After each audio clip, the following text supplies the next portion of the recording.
Ladies and gentlemen, the President of the United States, accompanied by the Secretary of Homeland Security and the Acting Director of the United States Citizenship and Immigration Services.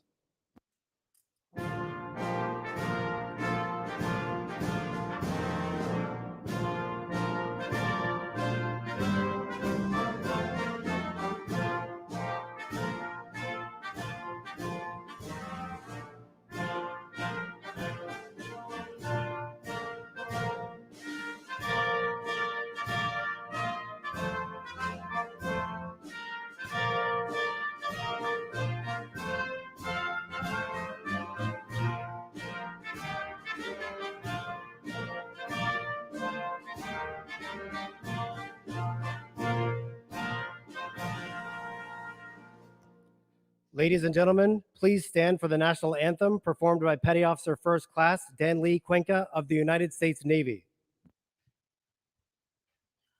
Oh, say, can you see by the dawn's early light what so proudly we hailed at the twilight's last gleaming, whose broad stripes and bright stars through the perilous fight o'er the ramparts we watch were so gallantly streaming, and the rocket's red glare, the bombs bursting in air, gave proof through the night that our flag was still there.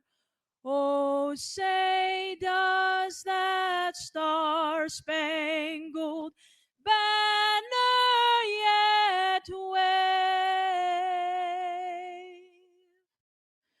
o'er the land of the free and the home of the brave?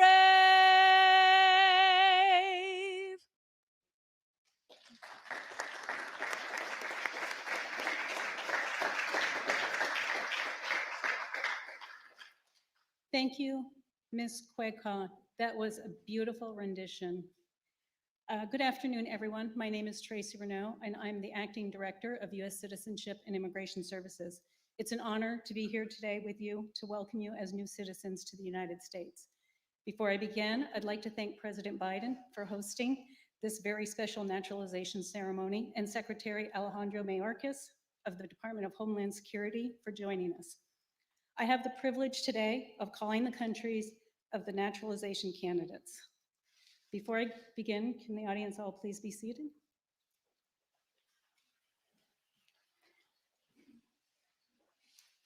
Candidates, when you hear your country of nationality, please stand and remain standing. Afghanistan, Canada, China, Colombia, Egypt, El Salvador, Ethiopia, Ghana, India, Iraq, Nepal, New Zealand, Panama, Philippines, South Korea, and the United Kingdom. Did I miss you? Republic of China, Taiwan. Thank you, ma'am. Secretary Mayorkas, I present to you 21 candidates representing 16 countries who have applied to become citizens of the United States. Each of the candidates has been interviewed by an officer of USCIS and, unless exempted by the law, has demonstrated the ability to read, write, and speak words in the English language. Each has demonstrated his or her knowledge and understanding of the history and the principles and form of government of the United States. Secretary Mayorkas, I recommend that these candidates be administered the oath of allegiance, thereby admitting them to United States citizenship. Thank you.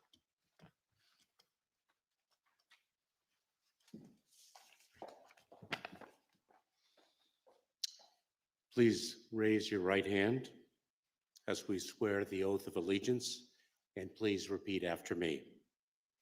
I hereby declare on oath that I absolutely and entirely renounce and abjure all allegiance and fidelity to any foreign prince, potentate, state or sovereignty, of whom or which I have heretofore been a subject or citizen, that I will support and defend the Constitution and laws of the United States of America against all enemies, foreign and domestic, that I will bear true faith and allegiance to the same, that I will bear arms on behalf of the United States when required by the law, that I will perform non-combatant service in the armed forces of the United States when required by the law, that I will perform work of national importance under civilian direction when required by the law, and that I take this obligation freely without any mental reservation or purpose of evasion. So help me God. Congratulations.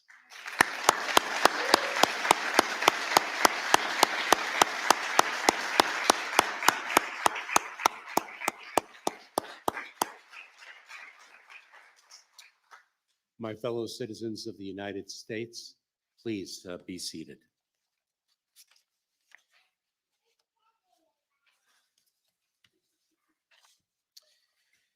My parents brought me to this country in 1960. We were political refugees having fled the communist takeover of Cuba. It was the second time in my mother's life that she was a refugee.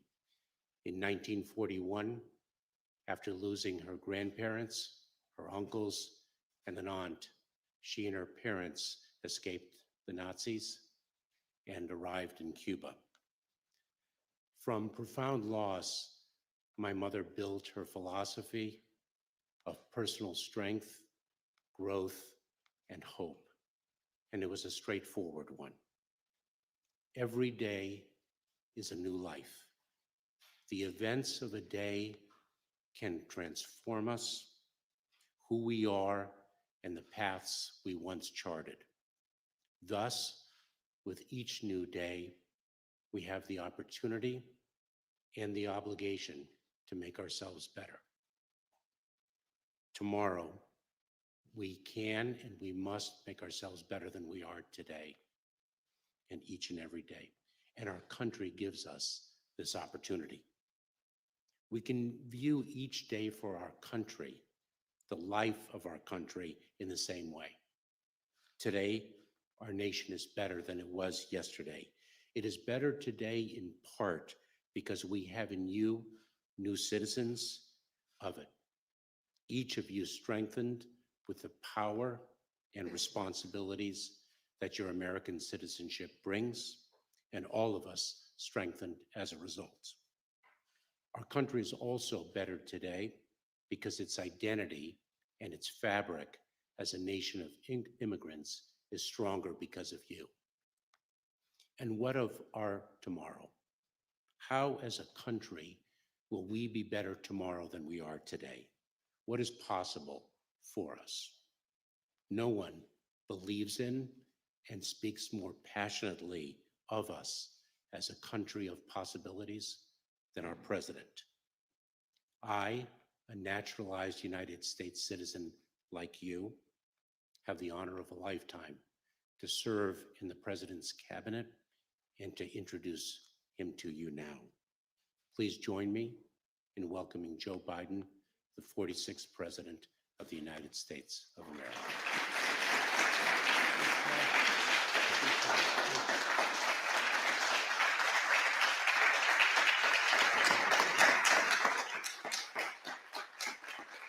Thank you, Mr. Secretary. Please be seated. Before I begin, any family of the people just got sworn in here today? If you are, stand up. Congratulations to you all as well. Congratulations. Congratulations. It's a good day, isn't it? All right. You get to, and by the way, if you're around on Sunday, you'll see the fireworks, 4th of July, our Independence Day. Mr. Secretary, thank you for administering the oath. I know how meaningful this event is to you personally and professionally. And I thank you and the Director of U.S. Citizenship and Immigration Services, Tracy. Where Tracy? There you go, Tracy. Thank you very much. Appreciate it for joining us in this service. Look, today, today's special guest to all of you, it's my honor to congratulate the 21 of you who for earned the title of that our democracy is equal to being president. It's of the same consequence. Citizen of the United States of America. You've each come to America from different circumstances, different reasons, and 16 different nationalities. But like previous generation of immigrants, there's one trait you all share in common: courage. It takes courage to get up and leave everything you know and go to another place, no matter where it is.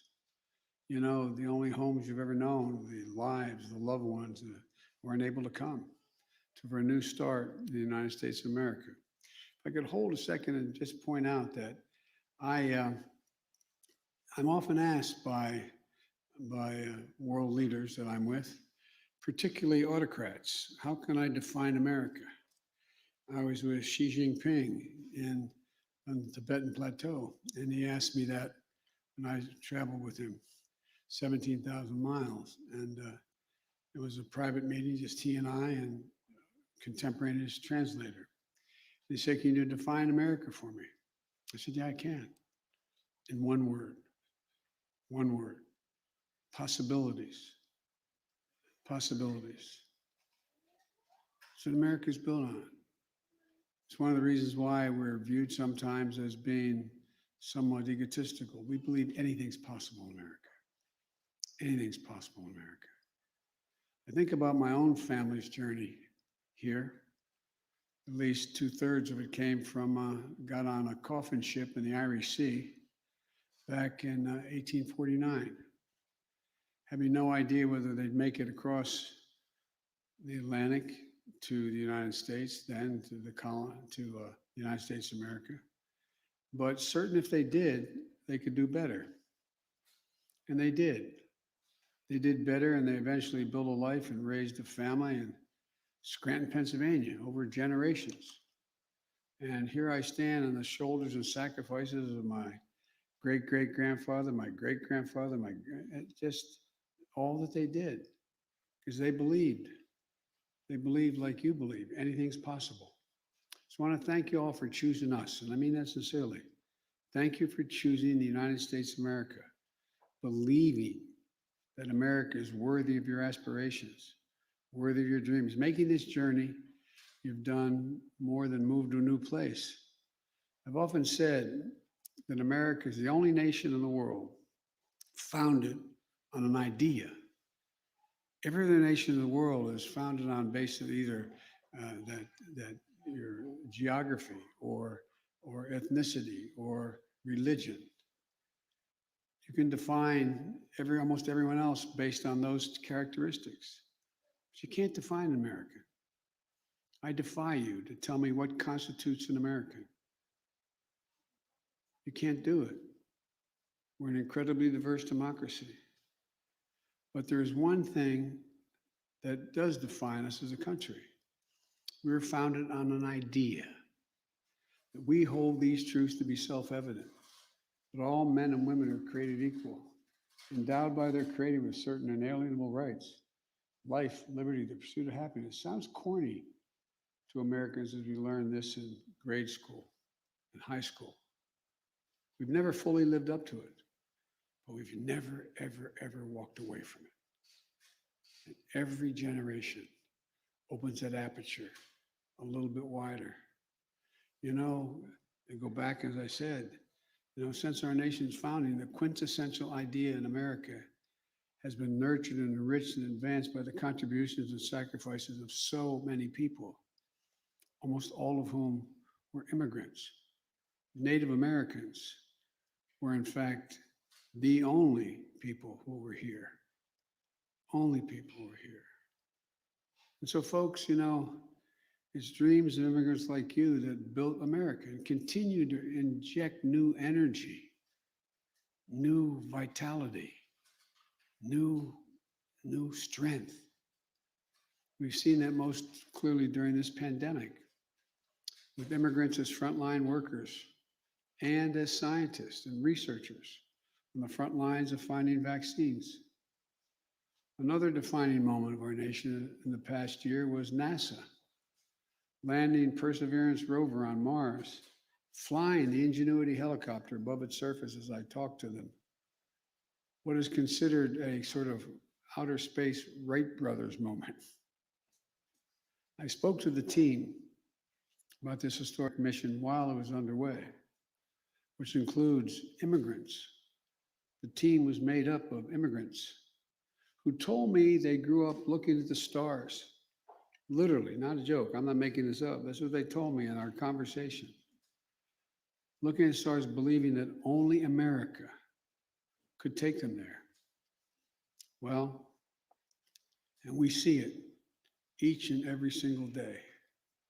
Folks, among you are 6 members of the United States military.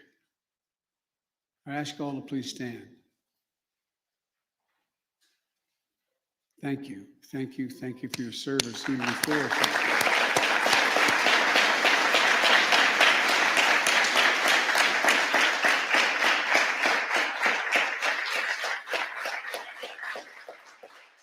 Thank you. Folks, please sit down. I was telling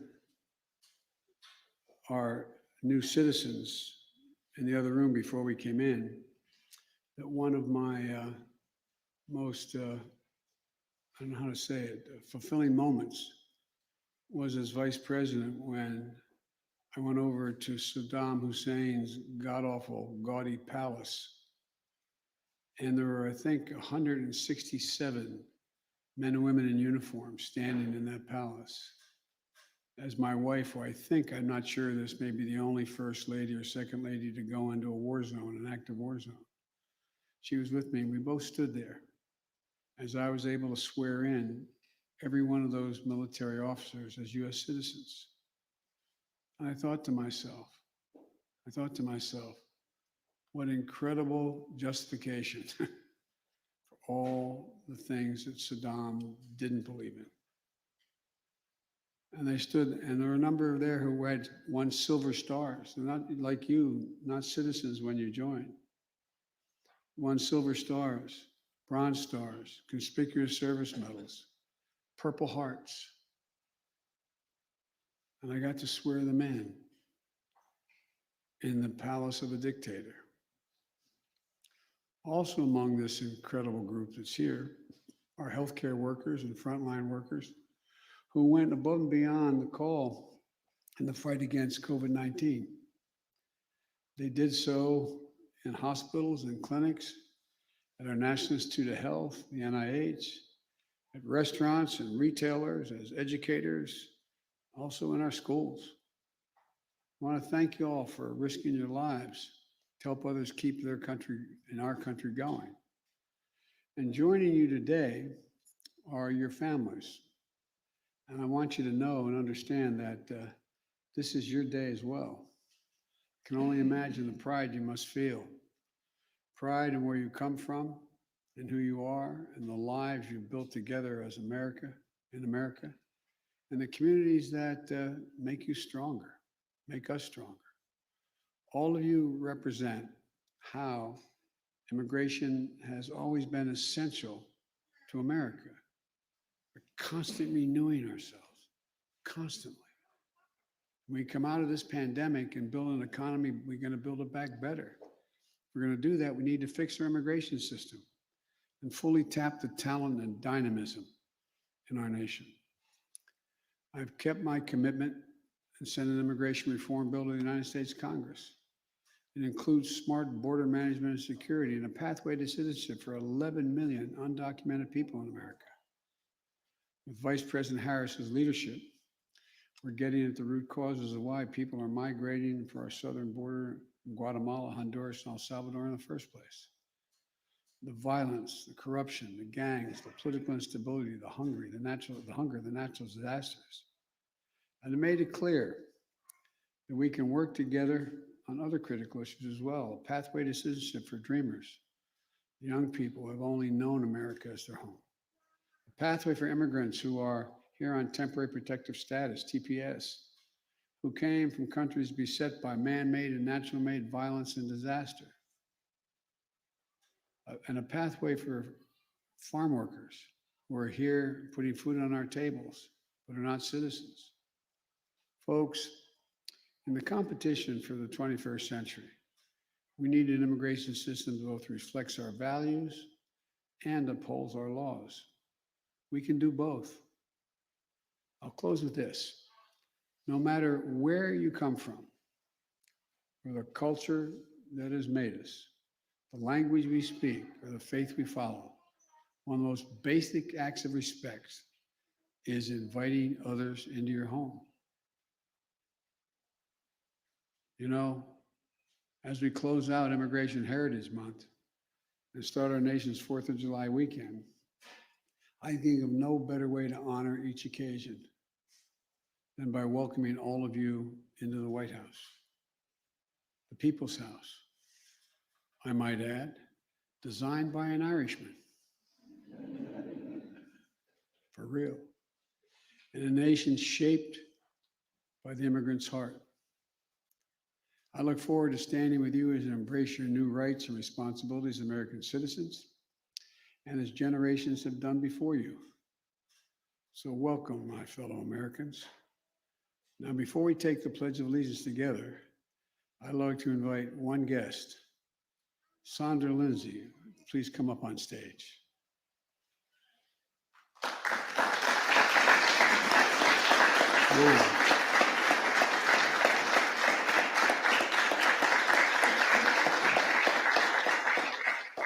Sandra immigrated to Queens, New York from Jamaica when she was 18 years old. Over the past, I don't believe this, 30 years, she doesn't look 30 years old. She's pursued her dream of becoming a nurse to allow her to do what she wanted to do most, give back to her new country. She earned a bachelor's degree, then a master's degree, then a doctorate degree, and her citizenship. And now she's director of nursing for critical care at a hospital on Long Island.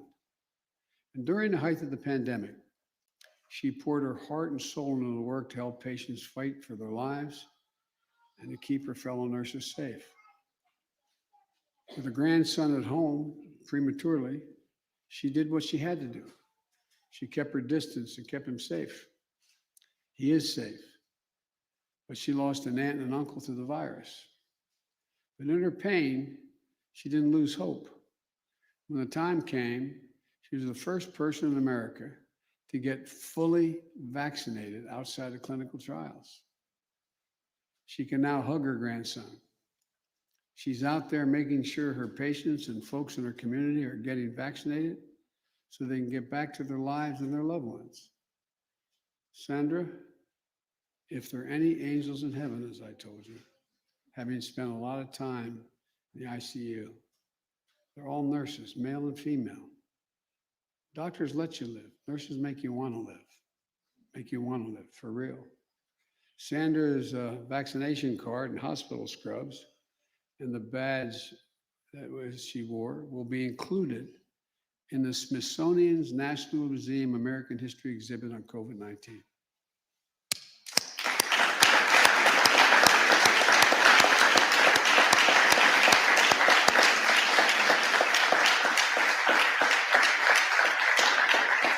And today, she's receiving the U.S. Citizenship and Immigration Services Outstanding American by Choice recognition, which recognizes the naturalized citizens who have made significant contributions to our country through civic participation, professional achievement, and responsible citizenship. Sandra, thank you for representing the very best of all of us. Thank you all in this room. Thank you again. This is America. Happy 4th of July. May God bless you all and may God protect our troops. Thank you, thank you, thank you.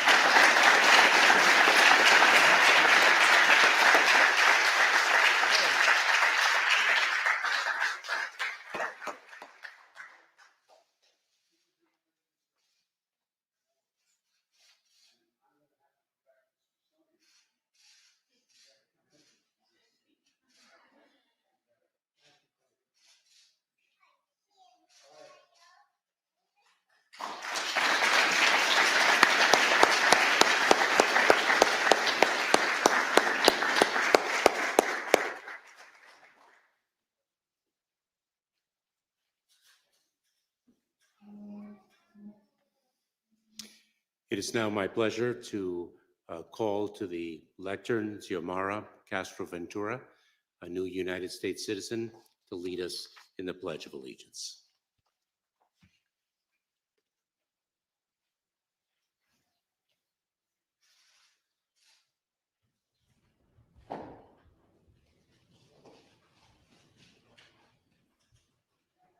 I pledge allegiance to the flag of the United States of America and to the republic for which it stands, one nation, under God, indivisible, with liberty and justice for all.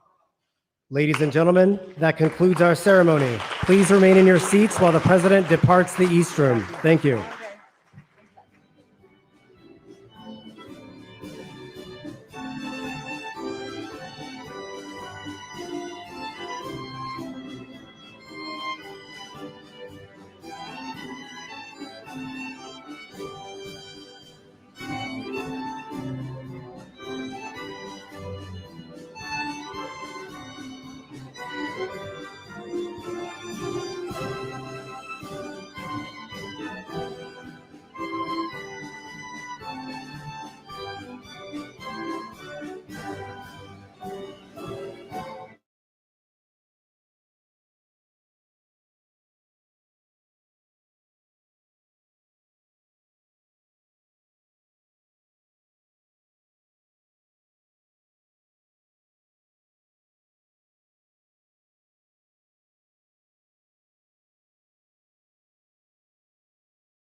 It is my honor to meet you, Mr. President, and I enjoyed very much our conversation before we came in this room.